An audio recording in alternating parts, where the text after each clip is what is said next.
جاوید لطیف صاحب، رابطے کس نوعیت کے؟ میں آپ سے جاننا چاہتا ہوں، کوئی اس پہ کلیئرٹی آنی چاہیے. یہ جو مبہم سے بیان ہے نا کہ وہ کہیں کہ رابطے ہیں اور رابطوں کا نہیں کہانی ندیم ہم بھائی نے صاحب سنی ہے. سوری، ایک منٹ. آپ میاں جاوید علی صاحب یہ پوچھے کہ جیسے آپ کی مریم جھوٹی نے یہ بات کہی تھی کہ میں منہ پہ ماروں گی، اور میں پیر پڑ گیا آگے اسپیکر کے کہ ریزگنیشن نہ لو، پھر کہا 31 دسمبر کو ہم چلے جائیں گے. اسی طرح اس نے کہا ہم سے رابطے ہو رہے، ہم نہیں کر رہے. آئی ایس پی آر نے کہا کنفرم کر دیا کہ کوئی بیک ڈور رابطے نہیں ہو رہے. تو اس کا مطلب یہاں بھی جھوٹ بول رہا ہے، قوم کو غلط گائیڈ کیا جا رہا ہے. بتائیے جاوید لطیف صاحب. میں توقع رکھوں گا ندیم ملک صاحب مجھے بھی ٹائم دیں پورا. میں ایک ندیم ملک صاحب بات ضرور کہنا چاہتا ہوں کہ جب آئین کے تحت حدود میں آئین نے جو تعین کی ہے اداروں کی، اس میں کام ہو رہا ہو تو وضاحت کی ضرورت نہیں رہتی. دوسری بات یہ ہے رابطے کس کے ہیں کہ جاوید صاحب؟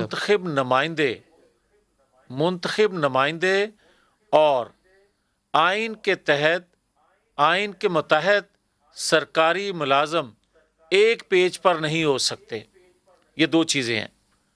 اور دوسری بات میں یہ عرض کرنا چاہتا ہوں کہ آپ ضیاء سر، یہ مشرف آپ کے کا دور کو بیان چھوڑ تھوڑا سا دیں، میری سمجھ سے اس پہ بالا تر ہے. بہت کچھ بنیادی طور پر فوج کو سیاست میں مداخلت نہیں کرنی چاہیے، لیکن حکومت وقت کے ساتھ ان کا ایک ہی پیج پہ ہونا ضروری ہے. حکومت جو فیصلہ کرے، فوج کا کام ہے اس پہ عمل درآمد کرنا. یہ آپ کہہ رہے ہیں کہ منتخب سیم پیج پہ نمائندے نہیں ہونا چاہیے، یہ بات نہیں درست نہیں کہہ رہے آپ. نہیں ملک صاحب میں اس کی وضاحت دیتا ہوں کیوں میں یہ کہہ رہا ہوں. بات پہلی بات تو یہ ہے کہ پرویز مشرف اور ضیاء الحق کے دور کو چھوڑ دیں، اس میں بہت کچھ لکھا گیا، بہت کچھ سنا گیا. میں بات کرتا ہوں 2013 سے 2018 اور اس کے بعد سینٹ کا الیکشن. یہ ماڈل ہیں دو، اس کو اٹھا لیں، اس پہ بات کر لیتے ہیں. مجھے آپ یہ بتائیں کہ 2014 میں جب دھرنا دیا گیا کس نے دلوایا سر، ابھی آپ اور کے رابطے کون لے کس ہیں؟ کر میرا آیا؟ سوال کہیں اور ہے، آپ کہیں اور لے کے مجھے جا رہے ہیں. مجھے یہ بتا دیں کہ ابھی آپ کے رابطے فوج میں کس سے ہیں؟ یہ ایک سوال، بنیادی سوال ہے، اس کی کلیئرٹی ہونی چاہیے. اگر میرا یا میری جماعت سے کسی کا رابطہ ہے تو کل ایک وضاحتی بیان آیا نا ایک سوال کے جواب میں، تو یہ آ جائے وضاحتی بیان. جو یہ اس سے پہلے بھی ایک کوٹ کر رہے تھے فیصل واڈا صاحب کہ وہ گئے اور اس کے بعد ایک سٹیٹمنٹ آیا. تو مجھے یہ بتا دے کوئی کہ کیا کوئی زبردستی آپ کے گھر میں گھس سکتا ہے آپ کی رضامندی کے بغیر؟ آپ کی رضامندی کے بغیر میں آپ سے میٹنگ کر سکتا ہوں؟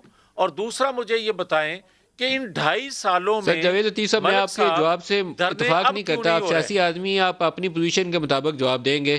ایک تو میٹنگ ریکویسٹ کی گئی تھی جو ہمیں بتایا گیا، بعد میں بریفنگ میں ہم نے سوال جواب پوچھا تو ہمیں بتایا کہ میٹنگ کی باقاعدہ فارمل ریکویسٹ آئی تھی، جو زبیر صاحب والی میٹنگ کا آپ حوالہ دے رہے ہیں. لیکن میں آپ کو اس سے بھی ساتھ ایک اور سوال ملا دیتا ہوں. جب آرمی چیف ایکسٹینشن کے اوپر بات چیت چل رہی تھی تو یہاں سے شہباز شریف، خواجہ آصف، ایاز صادق صاحب، یہاں سے لندن ان کو، اور شاید رانا تنویر، لندن روانہ کیا گیا تھا. اور ہمیں تو جو پتہ چلا تھا یہاں اسلام آباد کے ہر سیاسی حلقے میں یہ بات بالکل عام تھی کہ یہاں سے پیغام لے کر گئے ہیں، اور غیر مشروط حمایت خواجہ آصف نے بعد میں پبلکلی اس کا اعلان کیا تھا، اور پیغام لے کر گئے تھے، اپروول لے کر آئے تھے. اب یہ کہیں کہ رابطہ نہیں تھا تو میں تو نہیں مانتا، پھر کیونکہ ہم تو اچھا بڑے ایک سینئر سیکنڈ قدر آپ کی سیاسی جماعت کی جو ندیم ملک صاحب، شخصیات ہیں ان کی زبانی یہ کہانی سنی تھی. میں آپ کی بات کو 100% اگر سچ مان لوں اور میں انڈوز کرتا ہوں، مجھے یہ بتائیں پھر کہ سر کل گئے ایک تھے نا جی وضاحتی پیغام لے بیان کے. آنے کے اب اس میں بعد، تو اب شک نہیں ہے، یار میری بات، بغیر شک و ملک شبے صاحب کے اجازت پیغام تو لے دیں کر نا. گئے تھے. تو پھر رابطہ نہ ہوتا تو اچھا پیغام میری کیسے بات جاتا؟ تو سن لیں.